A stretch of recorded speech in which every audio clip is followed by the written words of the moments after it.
अस्सलाम वालेकुम friends and family and welcome to my YouTube channel golistic face. आप लोग भी सोच रहे होंगे बंदा कहाँ गायब आ गया, कोई पॉडकास्ट नहीं आ रहा, तो आ गए आपकी खिदमत में। अच्छा, आज के जो हमारे मेहमान हैं वो हैं अलीम चौधरी। अलीम भाई जो हैं वो 476 वीज़ा पे ऑस्ट्रेलिया आए और रिसेंटली उनको 491 वीज़ा ग्रांट हुआ। अब ये 491 वीज़ा क्या होता है, 476 वीज़ा इन्होंने कैसे लिया, आके 491 की जो एक पूरा प्रोसेस है उसको समझेंगे और देखेंगे इनकी जर्नी अभी तक कैसी रही। अस्सलाम वालेकुम अलीम भाई, कैसे हैं आप, खैरियत से हैं? वालेकुम अस्सलाम। First of all thank you very much for having me here. My pleasure.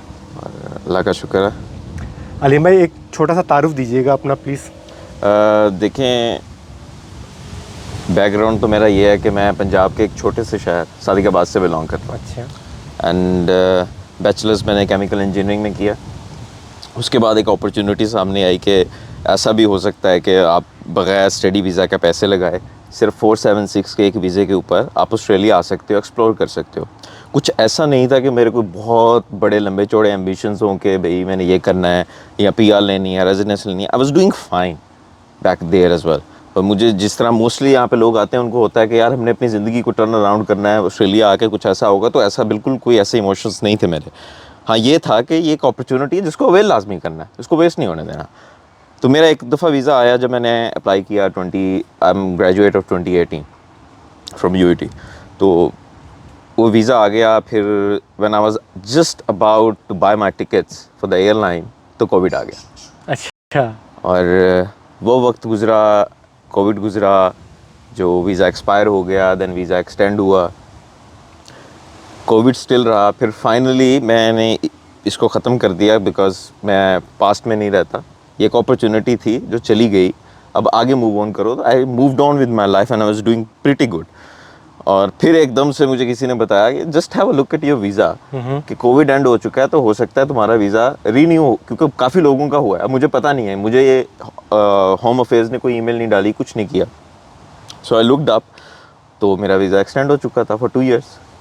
Originally उसकी वैलिडिटी क्या थी आपके 476 वीज़ा की? I think it was about to expire, bound to expire in 2022 में भी। ओके। और वो 18 मंथ्स के लिए मिलता है?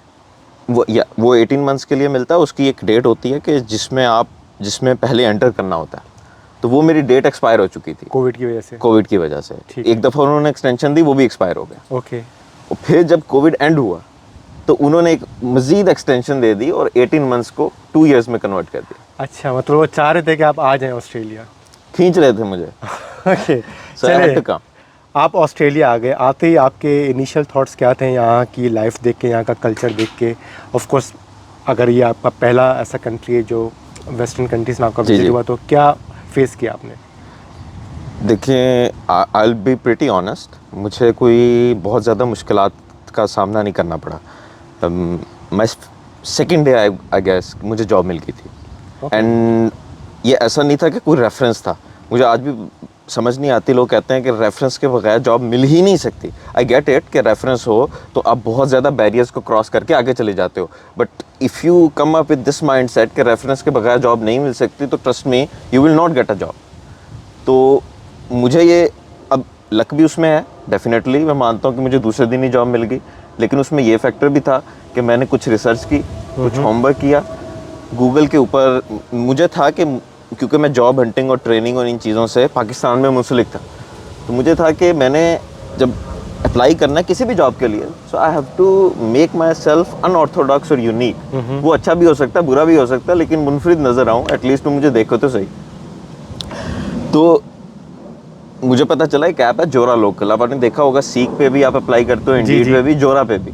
लेकिन एक ऐप है जोरा local which is different from जोरा, और उसकी वेबसाइट भी नहीं है, और उसका किसी को नहीं पता। मतलब जिससे भी मैंने पता किया उसको जोरा लोकल का नहीं पता। ये प्ले स्टोर पे एक ऐप है, उसको आप इंस्टॉल करो। उसके ऊपर सिर्फ आपको रेस्टोरेंट की जॉब्स मिलती हैं। अच्छा। और वेयर हाउसेस की जॉब मिलती हैं। और उसका मतलब जिसको बताया मैंने बताया, और जिसको भी बताया अल्हम्दुलिल्लाह उसकी जॉब लगी है।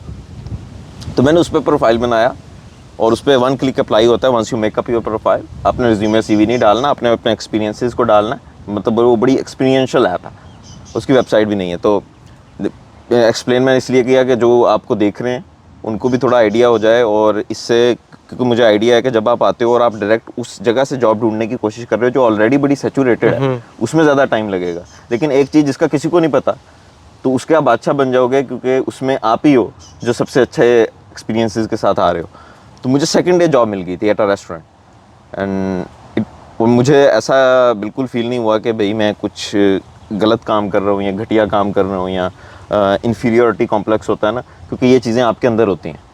अगर आपको पता है कि आप काम करने आए हो, आप डंके की चोट पे काम करो, आपको कोई ऐसी फीलिंग नहीं आती। मसला ये होता है कि जब हम दूसरे जो लोग होते हैं ना, उनकी आंखों में से अपने खुद को देखने लग जाते हैं। वो नेपोलियन हिल कहता है ना कि हमारे जो 80 से 90% ख्यालात हैं ना, वो जो फेयर्स हैं, वो हमने खुद बनाए हैं। ऐसे ही वो एक्चुअली में एग्जिस्ट नहीं कर रहे। हमने अपने माइंड में सोच लिया वो मेरे बारे में ये सोच रहा होगा, और वो गलत सोच रहा होगा, ये भी सोच लिया हमने, और उसकी गलत सोच की वजह से हम अपने आप खुद गलत सोच रहे हैं और अपने आप को स्ट्रेस दे रहे हैं। तो वो बड़ा एक अच्छा एक्सपीरियंस था। उसके बाद मुझे कोल्स में जॉब मिल गई as a team leader, which was a leadership role.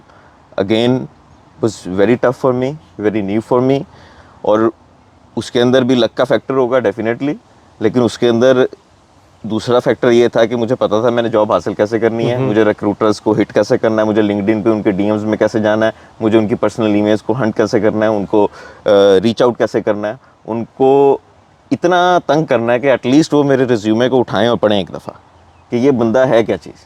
उसके बाद वो उसको फाड़ के फेंक दे, doesn't really matter to me, क्योंकि मेरे हाथ में तो एफर्ट करना है ना, आपकी आवाज़ वहाँ तक पहुँच जाए। आवाज़ वहाँ तक पहुँच जाए। अच्छा अलीम भाई, ये बताएं, आपने केमिकल इंजीनियरिंग की ना, तो आते ही आपने जोरा पे वेयर हाउस और रेस्टोरेंट की जॉब्स क्यों ढूंढी, जब आपके पास फुल वर्किंग राइट्स है? आप अपनी फील्ड की जॉब भी तो ढूंढ सकते थे। बिल्कुल ढूंढ सकता था, मुझे करनी नहीं थी।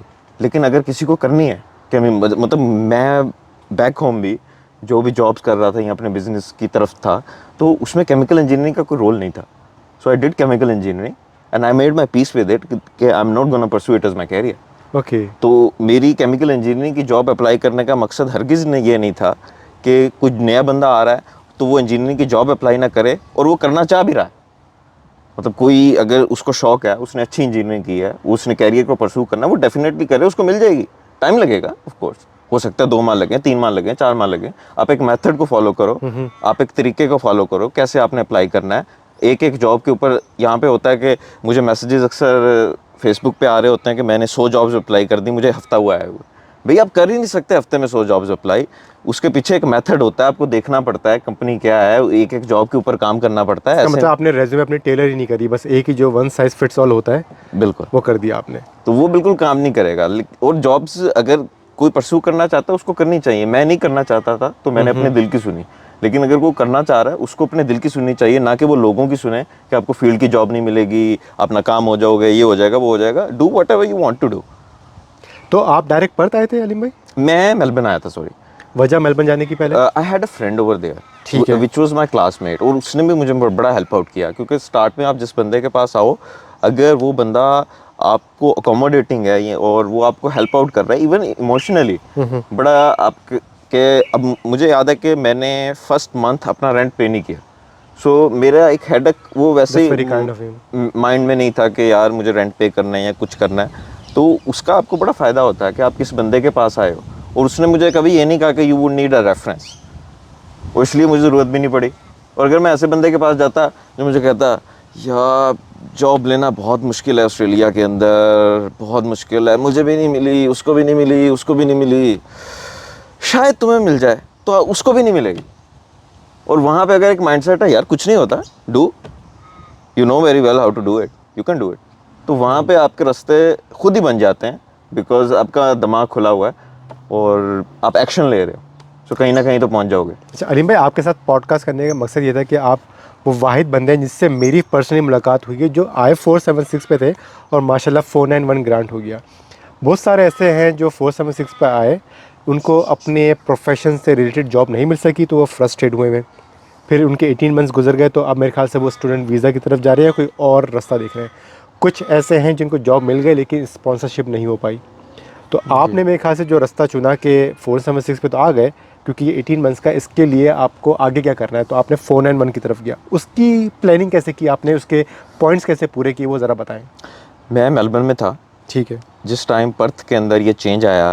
पहले पर्थ के अंदर होता था कि आपको एक्सपीरियंस लाजमी चाहिए 1-2 साल का, to apply even for 491, to be even eligible for 491. I think 2022 was the first year जिसमें उन्होंने ये रिवोक किया कि 2022 से 23 तक का जो पीरियड होगा उसमें आपको बिल्कुल एक्सपीरियंस भी नहीं चाहिए टू अप्लाई, मतलब एलिजिबिलिटी उन्होंने क्राइटेरिया में एक्सपीरियंस रिमूव कर दिया। तो मेरा एक आइडिया था, परसेप्शन थी कि यहाँ इसको मैं, इस अपॉर्चुनिटी को मैं कैपिटलाइज कर सकता हूँ, क्योंकि ये पहली दफ़ा हो रहा है, इसमें एक सर जाएगी, वो लोगों को लेना चाह रहे हैं। उस टाइम मैं मेलबर्न में था, कोल्स में एक लीडरशिप पोजीशन पे था, I was getting paid very well. वहाँ पे एक मैंने फैसला किया, all on my own, I didn't even discuss with my friend who is running a consultancy company right now, और उन्होंने मुझे कहा कि ना जाओ, यहाँ भी आ जाएगी, but I had made up my mind, और मैंने रिज़ाइन किया। And before my flight from Melbourne to Perth, मेरी डिग्री असेसमेंट नहीं थी, मेरे पास कोई आइल्स नहीं था, कुछ नहीं था मेरे पास, एक्सेप्ट कि I knew what to do after coming here.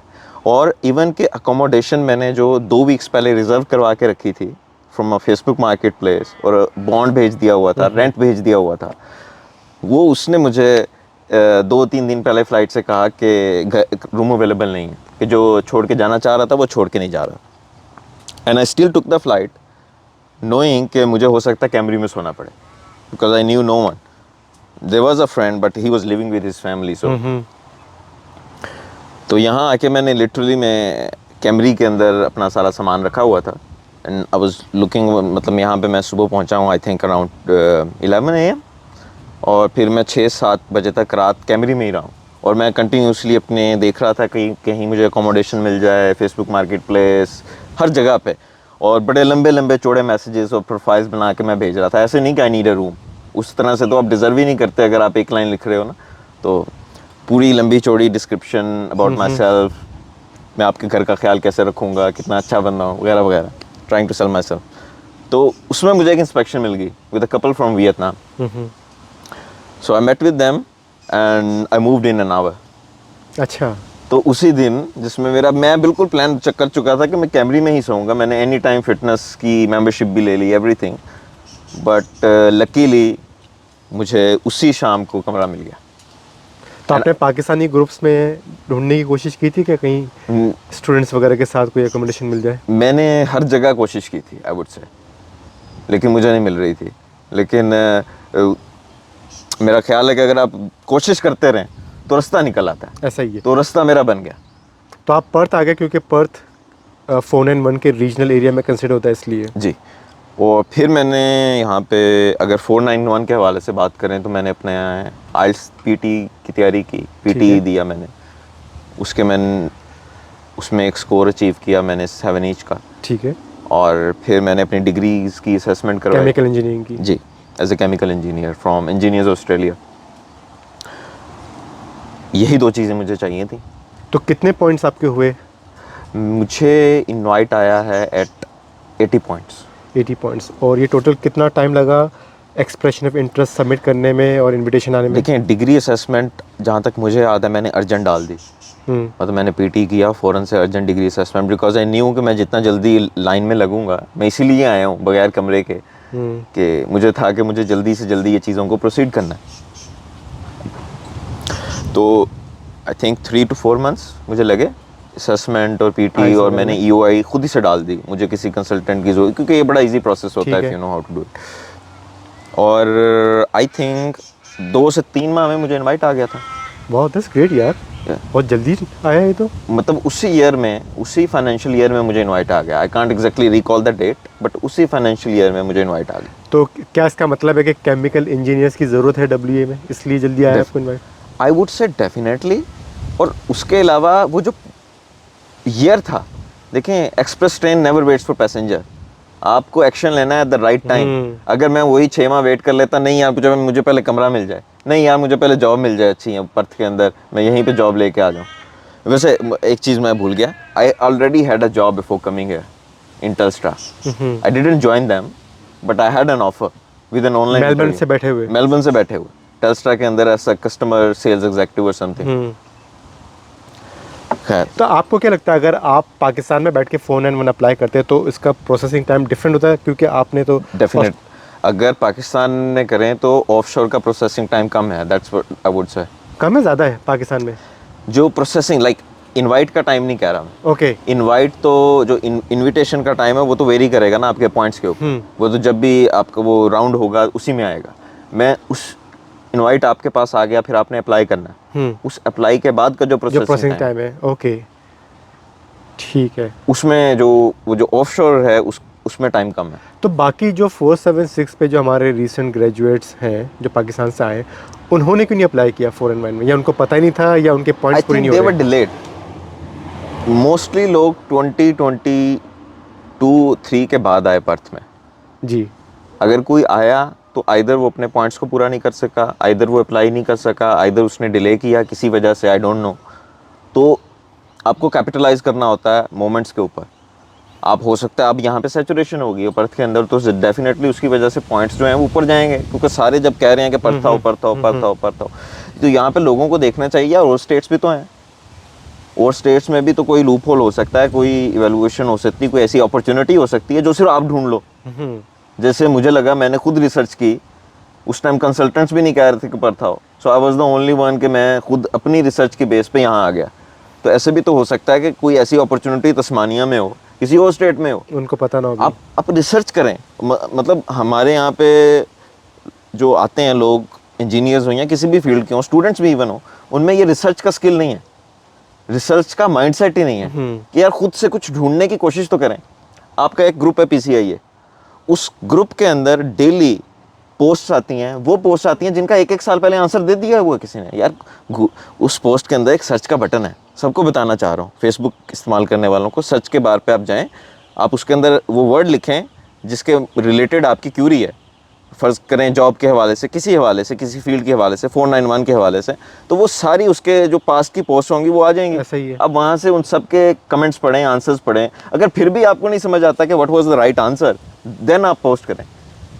अब बगैर मुंह उठाए हैं, सुबह उठे नहीं हैं और फिर फ़ौरन से पोस्ट कर दिए, वेस्टिंग एवरीवनस टाइम। दैट्स चले, आपने 4N1 अप्लाई कर दिया, आपको माशाल्लाह ग्रांट हो गया। थोड़ा वापस पीछे चलते हैं, आप पर्थ आ गए, अभी आप कहाँ जॉब कर रहे हैं?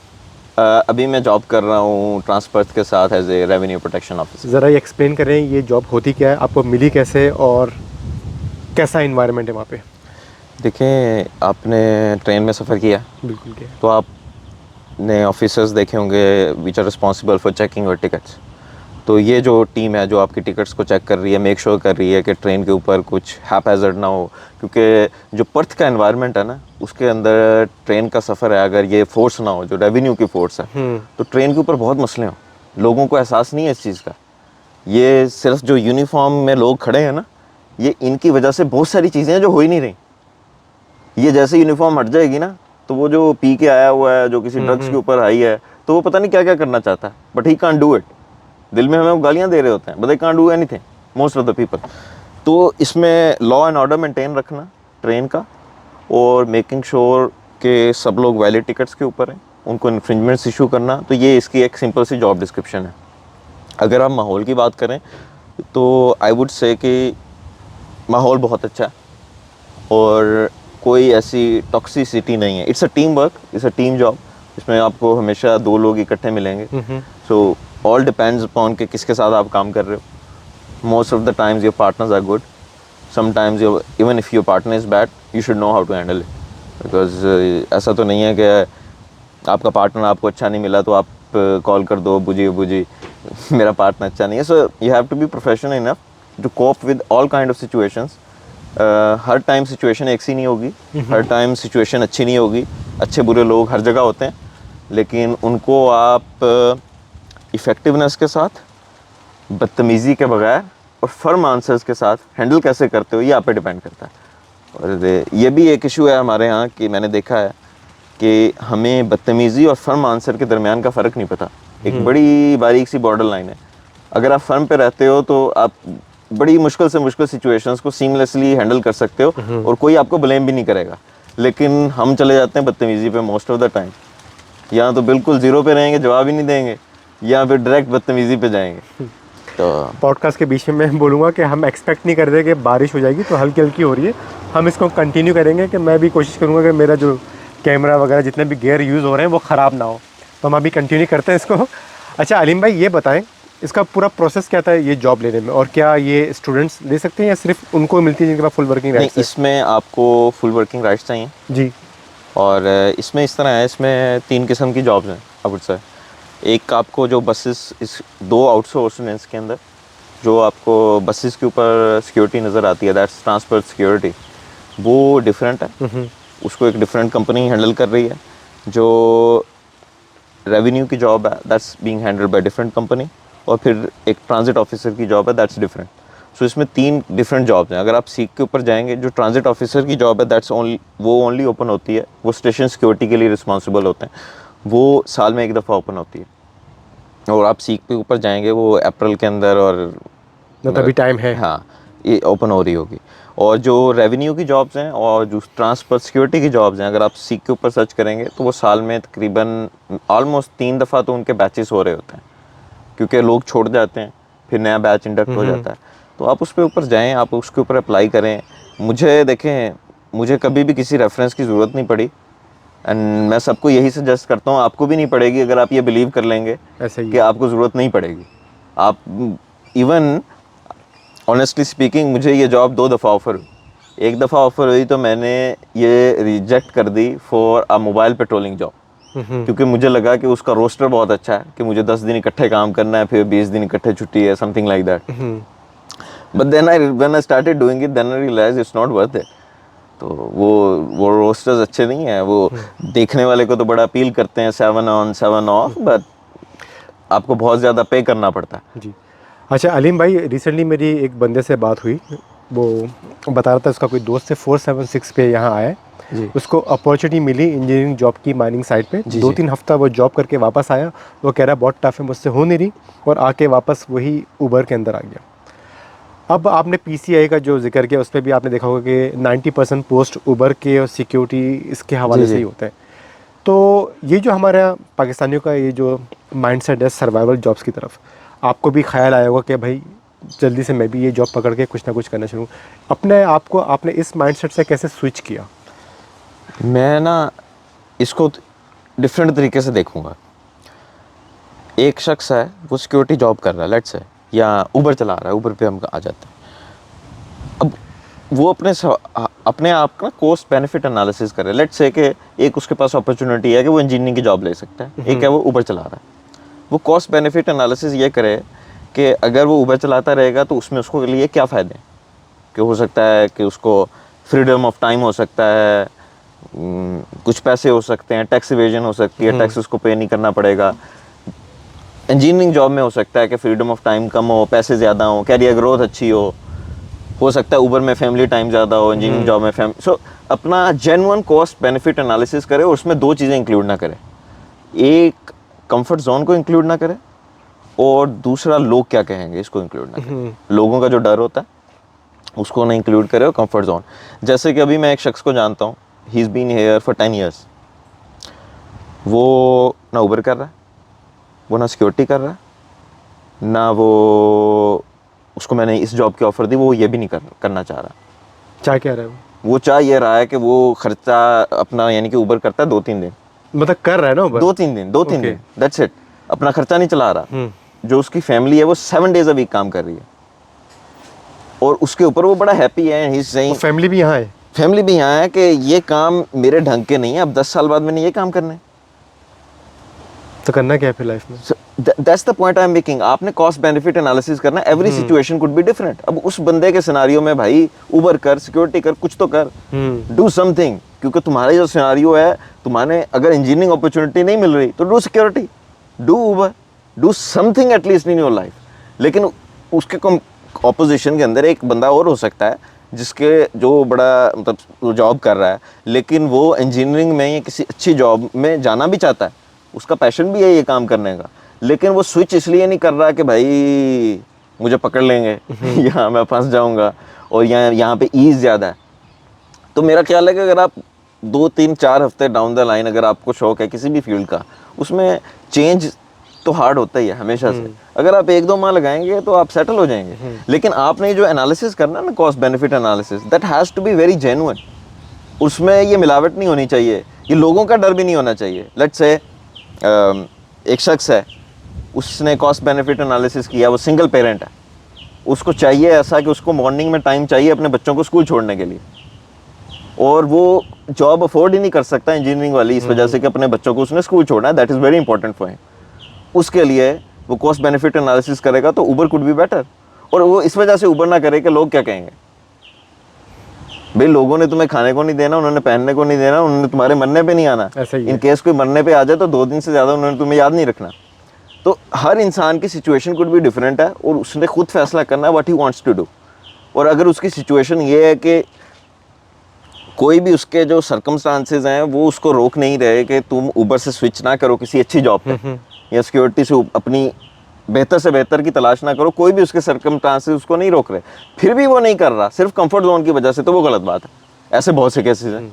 लेकिन अगर जेन्युइन उसका कोई ऐसा केस है, जिस तरह अभी बच्चों को स्कूल छोड़ना है, या उसके लिए कोई reason, everyone could be different. जैसे मैं आपको अपनी बात बताता हूँ, मुझे सेफ्टी की एक जॉब ऑफर हुई लास्ट ईयर, मैंने वो क्यों नहीं की, हालांकि मैंने अप्लाई खुद किया था।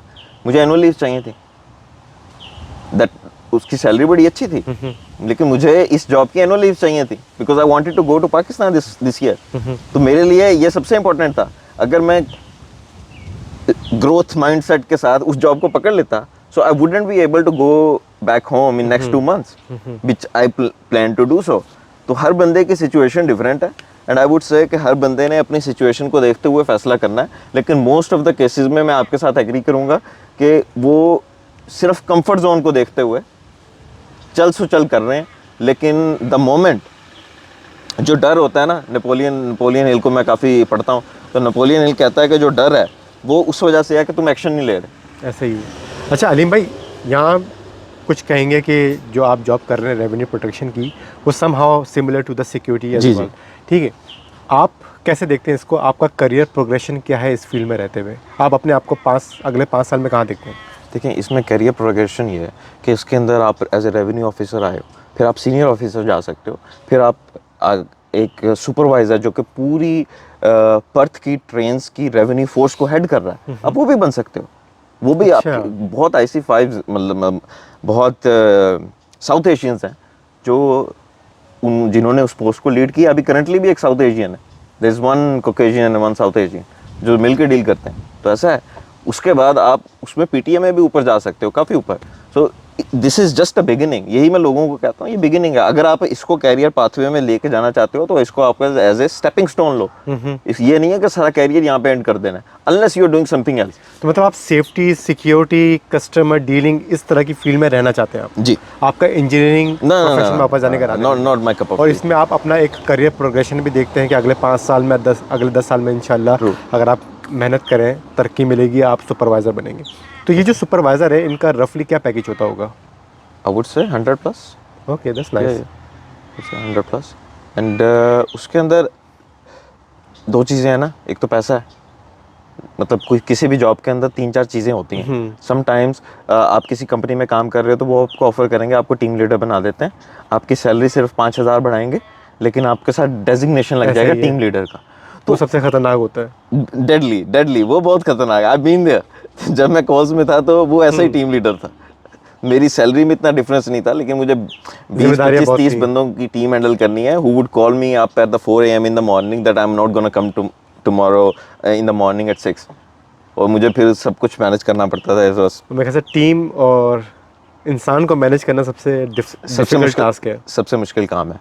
तो कोई भी जॉब है उसके अंदर आप देखो कि अगर आप सिर्फ कंफर्ट जोन में ना जाओ ना, आपको जैसे ही लगे कि यार मैं कंफर्ट जोन में जा रहा हूँ, तो कॉन्शियसली खुद से बात करो। मेरा ख्याल है रास्ते निकल आते हैं, आपको पता चल जाता है मैं कंफर्ट जोन में। वंस यू नो कि ये मसला है, फिर आप उसको फिगर आउट कर लोगे, अगर आप में अवेयरनेस आ गई है। तो अगर आप अवेयर ही नहीं हो कि ये इशू हो रहा है मेरे साथ, फिर आपको पता ही नहीं चलेगा कि कंफर्ट जोन कैसे साइलेंट किलर है, और फिर वो आपको ऐसे जंग आलूद कर देगा आपके माइंड को that it won't even work. अच्छा अलीम भाई, आप मेलबर्न में भी रहे और अब अभी पर्थ में रह रहे हैं। अगर कोई नया स्टूडेंट या कोई माइग्रेंट अगर आता है अभी और उसके पास ऑप्शन हो कि वो पर्थ जाए, मेलबर्न जाए, तो आप उसको क्या सजेशन देंगे, कहाँ जाना चाहिए? मैं तो हमेशा पर्थ का ही बोलूँगा, क्योंकि मेरे आंसर में बायसनेस है, मैं पर्थ को बहुत पसंद करता हूँ। मुझे तकरीबन 12-14 साल हो गए हैं। ठीक है। तो आपकी नज़र में प्रोज एंड कॉन्स क्या है पर्थ और मेलबर्न के? आई वुड से अगर मौसम देखना है तो पर्थ का थोड़ा बेहतर है, मतलब पाकिस्तान जैसा मौसम है। और अब डिपेंड करता है, अगर आप एज ए स्टूडेंट आ रहे हो ना तो आई वुड रिकमेंड मेलबर्न। वजह? वजह उसकी ये है कि वो एक तो रात 10 बजे के बाद खुला होता है, ठीक है, तो पर्थ बंद हो जाता है। मतलब मैं रात 9 इवन 9 के बाद निकलूँ तो कुछ खाने को नहीं मिलता। अच्छा। मतलब आपने रूटीन में नहीं आना कि इंसान 5 बजे सारे काम करके डिनर करके 9 बजे सो जाए, आप लोगों ने जाना है बाहर खाना खाने। देखिए Weekday में भी। मैं स्टूडेंट मैंने इसलिए वर्ड यूज़ किया, if you are a Student, student, yeah. मतलब आप बैचलर्स के लिए आ रहे हो, यू आर जी। 2021, और उसमें आपको एक्सपोजर चाहिए बीइंग अ स्टूडेंट, और अगर एक्सपोजर नहीं है बैक होम, तो उसके लिए मैं मेलबर्न रिकमेंड करूंगा कि वो आपको थोड़ा एक डिसेंट इनफ एक्सपोजर आपको मिल जाएगा, वाइब्रेंट कम्युनिटी होगी थोड़ी सी, थोड़ा सा आपको होम सिकनेस उस तरह से फील नहीं होगी जिस तरह यहाँ पे हो सकती है। कम्युनिटी उतनी वाइब्रेंट नहीं है यहाँ पर। वही मेरा सवाल था कि Pakistani community compare to Melbourne versus Perth, कहाँ आपको फ़र्क नज़र आया? मुझे तो पर्थ के अंदर, I am honestly speaking, may be it's my fault, I don't know anyone except one friend of mine, 1 or 2। मेरे ख्याल से आप काफ़ी बिजी रहे जॉब पे कि आपको मौका ही नहीं मिला सोशलाइज करने का। काइंड ऑफ, और उसको अदर वे पुट इस तरह कर सकते हैं, मैंने 1-2 दफ़ा कोशिश की कि मैं अपना जो रूम है उसको शिफ्ट करके साउथ एशियन पाकिस्तानी लोगों के साथ शिफ्ट करूं, लेकिन मुझे रिस्पांस अच्छा नहीं आया वहाँ से। They were looking for someone student जिसको एक्सप्लॉइट किया जा सके। मुझे शायद मेरा एक्सपीरियंस ख़राब था कि मुझे ऐसे लोग मिले, कुड भी। तो फिर मैंने कहा कि उससे बेहतर तो मैं नॉन मुस्लिम्स के साथ रह रहा हूँ, मेरा ज़्यादा अच्छा एक्सपीरियंस है कि वो किसी को तंग नहीं करते, वो अपने काम से काम रख रहे हैं, और आपकी प्राइवेसी मेंटेन रहती है। प्राइवेसी मेंटेन रहती है, और जो कहते हैं वो कर रहे हैं। मे बी उनके साथ मेरा अच्छा एक्सपीरियंस रहा, हो सकता है बुरे भी हों, नॉट सेइंग कि everyone would be like this, हो सकता है मेरा एक्सपीरियंस ही बायस्ड हो, लेकिन मेरा एक्सपीरियंस ये था। तो अभी भी मेरी कोशिश है कि मैं किसी अच्छी साउथ एशियन लोगों के साथ, पाकिस्तानी लोगों के साथ रहूं। तो मैं, लेकिन अभी तक मैं जो रह रहा हूँ वो कॉकेशियंस के साथ, या फिर आपको मैंने बताया from there was a couple from Vietnam, उनके साथ मैं 1-2 साल रहा।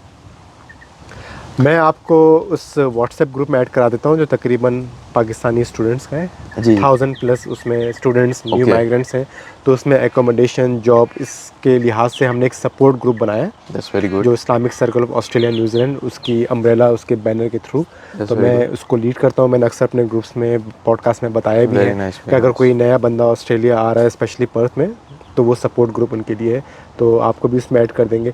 बाकी जो नए आने वाले स्टूडेंट्स या माइग्रेंट्स हैं उनके लिए क्या सजेशन है आपकी तरफ से? सजेशन, मैं इस काबिल तो नहीं हूँ कि कुछ ज़्यादा चले, सजेशन दे आपने सकूं। 4 साल गुजार लिए, आप ऐसा क्या उनको बोलेंगे? देखिए आप आ रहे हैं तो ये चैलेंजेस तो आपके होंगे, सबसे बड़ा तो अकोमोडेशन और जॉब का तो होता ही है, बिल्कुल ऐसा। उसको कैसे टैकल करना है, एक तो ये, और दूसरा क्या तैयारी करके आनी है जो आपको लगता है आपने नहीं की थी, अगर आप करके आते तो आप ज़्यादा फ़ायदे में रहते? मैं तो सारी तैयारी करके आया था, खाने वाने ऑनेस्टली सब पका लिया था आपने पाकिस्तान में ही? सब कुछ कर लिया था, अच्छा, और इवन के मेरा बैंक अकाउंट भी ओपन हो चुका था। और पाकिस्तान में रहते हुए? जी sir, there is a bank NAB, बिल्कुल उसी से। वो ऑनलाइन, वो ओनली बैंक है जो ऑनलाइन आप ओपन कर ऐसा सकते ही हो। है। तो खैर, तो ये सबसे पहला पॉइंट तो ये है कि अपना होमवर्क करके आए। किसी भी जंग पे आपने जाना होता है तो पहले दुश्मन को आइडेंटिफाई करते हैं कि दुश्मन कैसे खेलता है, कैसे करता है, कैसे चलता है, कैसे फिरता है, तो उसके बारे में पूरा आइडेंटिफाई करके आए। और किसी से पूछे ना ऐसे ही रैंडमली फ़ोन करके कि भाई मैं आ रहा हूँ, क्या हालात हैं, या खुद रिसर्च करो, यूट्यूब, ग्लोबल विलेज है, chat GPT, AI, use everything at your disposal and come up with the plan. और वंस यू नो एवरीथिंग, फिर आप किसी से बात करोगे और उसको कहोगे यार मुझे ये चीज़ पता है, तो अगला भी खुश होगा आपको बताने में कि यार इस बंदे ने कुछ काम किया है, कुछ होमवर्क किया है। और थोड़ा सा रिस्पॉन्सिबल बन के आए। अपनी जो मैंने देखा है कि कमिटमेंट्स हैं ना, उनको फॉलो करें, कि जो आपने किसी के साथ कमिट कर दिया, इस चीज़ को करके आए। कि आपको अगर किसी ने रेफ़र कर दिया किसी जॉब पे, और आप एक दिन गए हैं, अगले दिन आप कह रहे हैं मैंने नहीं काम करना, या किसी ने आपको रेफ़र कर दिया, this is happened before, happened with me as well, कि किसी ने आपको रेफ़र कर दिया है और आप जॉब से पहले ही कह रहे हो कि यार मेरा दिल अब नहीं लग रहा, मुझे कोई और जॉब मिल गई है, इससे बेहतर अपॉर्चुनिटी आ गई है। सो इट डजंट मैटर कि उससे बेहतर आ गई है, if you are committed with someone, तो आपके your words are your bonds. Maybe मैं थोड़ा सा ओल्ड स्कूल हूँ, तो ये चीज़ें होनी चाहिए आपके अंदर, ताकि लोगों में पता हो कि यार इस बंदे की इंटेग्रिटी है। अगर किसी से पैसे लें, उसको डेट बताएं, यार इस डेट को दूंगा, 6 माह बाद की बता दें यार उसको, उस डेट से पहले एक दिन उसको पैसे दे दें, तो उसको भी पता होगा यार यहाँ पे लोग पैसे लेते हैं तो फिर गायब हो जाते हैं। रिप्लाई करना बंद कर देते हैं, या पैसों की तो क्या वो तो औकात है। पाकिस्तान में भी होता है। वैसे आप बातों से काफ़ी मुतमईन लग रहे हैं कि आप पाकिस्तान में भी काफ़ी इत्मीनान से रह रहे थे। जी जी जी ठीक अल्हम्दुलिल्लाह। है, और अब आके यहाँ पे आपको ऑस्ट्रेलिया की इंशाल्लाह पीआर मिल जाएगी बहुत जल्द। जी इंशाल्लाह। तो आप ऑस्ट्रेलिया में रहना पसंद करेंगे या वापस पाकिस्तान जाएंगे? देखें अगर सिर्फ मनी मेकिंग के हवाले से तो पाकिस्तान में भी बहुत पैसा बन सकता है, डंके की चोट पे बन सकता है, आपको बनाना आना चाहिए। इसके ऊपर तो मैं नहीं समझता कि भाई ऑस्ट्रेलिया में पैसा पाकिस्तान में नहीं है। बहुत उसकी एग्जांपल्स हैं, आप नाम लेने का फ़ायदा नहीं। लेकिन जो ऑस्ट्रेलिया में इसको कहते हैं ना लॉ एंड ऑर्डर, वो एक चीज़ ऐसी है जो मुझे इन्फ्लुएंस कर रही है कि मैं यहीं पे रहूँ। उसमें पैसा फैक्टर नहीं है, उसमें जो लॉलेसनेस वहाँ पे है, एक पीसफुल लाइफ जो यहाँ है। और उसका जो कंपैरिजन है, तो वो मुझे कहता है कि for not if not for myself और माई फैमिली, तो यहाँ रहना चाहिए। तो I would live here, I would like to live here instead of being in Pakistan. लेकिन उसके अंदर पैसा फैक्टर नहीं है। मैं डिसीजन मेकिंग में जो फैक्टर है वो लॉलेसनेस है and things that have unfolded in past few years.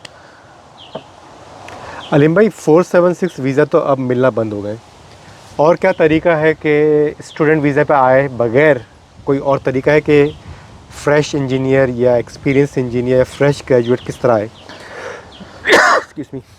I would say कि आप 491 अप्लाई करें, आप डिग आउट करें कि आपके पॉइंट्स कितने बन रहे हैं, ऑफशोर एप्लीकेशन डालें। मैं सबको सजेस्ट करता हूँ कि चैट जीपीटी, डीप सीक और क्लाउडी, ये आर्टिफिशियल इंटेलिजेंस के आने के बाद ज़िंदगी बहुत आसान हो गई है। और जो लोग कंसल्टेंट्स और ये इस तरह की चीज़ें थी कि इनका काम बहुत कम है, अगर आपको यूज़ करनी ये चीज़ आती हो, आपको प्रॉम्प्ट्स डालनी है, you ask the right question you get the right answers. तो अगर आप इनसे सही सवाल पूछें तो ये आपको मुझसे और आपसे बेहतर गाइड करेंगे। बिल्कुल। अगर आपको सवाल ठीक पूछना आता है। हमारे लोगों को अवेयरनेस ही नहीं है, वो वही माइंडसेट है कि स्पून फेड हो जाए। अगर आप खुद से कोशिश करें तो हो सकता है कि जो तरीका मुझे पता है या जो आपको पता है वो उनको उससे बेहतर तरीका पता चल जाए। तो मेरे जहन में तो इस टाइम 491 या 190 की ऑफशोर एप्लीकेशंस हैं कि अपनी डिग्रीज़ को देखें, चैट जीपीटी पे जाएं, उसको कहें कि मेरी इतने साल उम्र है, मेरी ये डिग्री है, बैचलर्स इन दिस, और मैं मैरिड हूँ, अनमैरिड हूँ, मुझे बताओ मैंने ऑस्ट्रेलिया आना है, मेरे पास क्या अपॉर्चुनिटी है कि स्टडी वीज़े के बगैर मैं ऑस्ट्रेलिया आऊँ।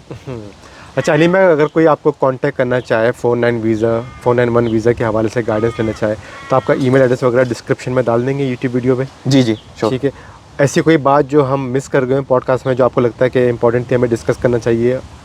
मेरा ख्याल है कि हमने हर चीज़ को एज ए होल डिस्कस किया है। शायद किसी को कुछ फ़ायदा हुआ हो, क्योंकि किसी भी कॉन्वर्जेसन का मीनिंग यही होता है। आपके भी जो पॉडकास्ट हैं उसमें मैंने जो चीज़ देखी है कि मकसद यही होता है कि किसी ना किसी शख्स की उसको सुन के बेहतरी आ जाए, या उसकी ऐसा लाइफ ही है। में 19-20 का फ़र्क आ जाए, इन्फॉर्मेशन मिल जाए उसको, जो वो ढूंढ रहा इन्फॉर्मेशन है। मिल जाए। तो मैं यही सजेस्ट करूंगा यार, इस चीज़ से निकलें कि रेफरेंस है जॉब, रेफरेंस के बगैर जॉब नहीं मिलनी, इस माइंडसेट से निकलें। अल्लाह ने आप में बहुत पोटेंशियल रखा है, you are the best in this world. आपने सिर्फ कोशिश करनी है इन द राइट डायरेक्शन, मेहनत करनी है इन द राइट डायरेक्शन। अगर आपको नहीं पता कि कैसे करनी है तो आप सीख लो, कोशिश कर लो, खुद पे काम कर लो। जॉब हंटिंग, मुझे ना कोई ऐसा बंदा नहीं मिला जिसने कहा हो कि मैंने 6-7, मैक्सिमम मुझे 8 माह वाला बंदा मिला जिसने 8 माह बड़े मेथड के साथ जॉब अप्लाई की, उसको नहीं मिली हो, तो उसको 8वें माह मिल गई। तो यहाँ पे 10-15 दिन के बाद दिल जो हार जाते हैं वो मुझे अच्छा नहीं लगता। अच्छा अलीम भाई, अभी मेरे जहन में आया, क्योंकि वही पीसीआई ग्रुप पे अक्सर फीमेल्स भी पोस्ट करती हैं, ये सवाल मुझे फीमेल्स ही करना चाहिए कि ऐसी क्या वजह होती है कि उनको जॉब नहीं मिल पाती, वो जल्दी डिप्रेस हो जाती हैं। और मैंने देखा काफ़ी पोस्ट आ रहे होते हैं कि 2 महीने 3 महीने से कंटिन्यूसली अप्लाई कर रहे हैं लेकिन मिल नहीं रही। मुझे ऐसा लगता है कि इनके प्रोसेस में कोई गलती है। अगर आप इतनी मेहनत से, इतनी फ्रीक्वेंसी के साथ, इतनी ज़्यादा तादाद में अप्लाई कर रहे हो फिर भी नहीं मिल रही, तो क्या वजह हो सकती है? आई वुड से मेथड में गलती है। देखें, मैं फॉलो अप्स नहीं लेता। अब मैंने एक ना PCIA में ना एक पोस्ट शेयर की, अब उसके अंदर ना मेरा बैकग्राउंड पाकिस्तान का भी जितना एक्सपोजर था, ज़्यादा एक्सपोजर तो वहाँ का था। यहाँ पे भी कुछ जो मुझे एक्सपीरियंस लोगों ने चीज़ें बताई वो भी मैंने उसमें ऐड की, वो मैंने की। मेरा ख्याल है कि उसकी रीच बहुत ही कम आई होगी, और वो इतनी कॉम्प्रिहेंसिव पोस्ट है, यकीन माने अगर उसको कोई नया बच्चा देख ले तो ज़्यादा फ़र्क नहीं तो उसको 5-6 माह में जॉब मिल जाए। आपने वो लिखा होगा ना, लिखा है। आपने 30 सेकंड की रील बनानी थी, हाथ में ये $50-50 पकड़ने थे और बोलना था ये इस तरह। तो अब ये फैक्टर है ना कि ढूंढने वाले को ढूंढना चाहिए कि जस्तुजू का है। अब एक मैं कुछ आपके तवज्जुह से कुछ पोर्टल, आपको तो शायद आइडिया हो, hunter.io एक प्लेटफॉर्म है, there is a signal select एक वेबसाइट है, इस तरह की कुछ और वेबसाइट्स, rocket.io भी है एक। अब ये वो वेबसाइट्स हैं जिसमें आप डोमेन डालो किसी भी कंपनी की, उस बंदे का नाम डालो तो उसकी फ्री पर्सनल ईमेल एड्रेस अच्छा, वो आपको निकाल के दे देते हैं। अगर एक प्लेटफॉर्म से नहीं मिल रही, दूसरे से ढूंढ लो, दूसरे से नहीं मिल रही, तीसरे से ढूंढ लो, लिंक्डइन डालो, उसकी ईमेल आ जाएगी। ऐसा ही है। अब देखो, आपने एक जॉब सीक पे अप्लाई की, हो सकता है सीक के ऊपर 1000 बंदों ने अप्लाई की हो, आपने लिंक्डइन के उसके रिक्रूट एजेंट को टच कर दिया, तो अब लिंक्डइन का प्रीमियम भी सबके पास है, तो हो सकता है 1000 ने सीक पे अप्लाई किया, 700 ने लिंक्डइन पे भी किया, still you have a lot of competition. ऐसा ही है। फिर आपने उसकी ईमेल निकाली, फिर आपने उसको ईमेल की, हो सकता है कि ईमेल सिर्फ 300 लोगों ने की हो, वैसे ये भी मैं ज़्यादा बोल रहा हूँ, लेट से 300 ने की है, अभी कंपटीशन कम हो गया, फिर आपने ईमेल के ऊपर 4 दिन बाद दोबारा ईमेल की। ये तो आप प्रोफेशनल जॉब्स का कह रहे हैं ना, जो फीमेल स्टूडेंट्स हैं, हाँ, अब उनके लिए मेरे जहन में आता है कि जो सोशल वर्क है और जो एज केयर की, जो चाइल्ड केयर की जॉब्स हैं, अगर वो करें अप्लाई, मेरे ख्याल से मौसम कुछ तबाही किस्म का हो जा रहा है। बहुत तेज़ हवाएं चलने लगी है, मेरा जो कैमरे का गियर है कभी भी गिर सकता है। तो अलीम भाई इसको रैप अप करते हैं फिर हम। जी जी जी, बिल्कुल बिल्कुल।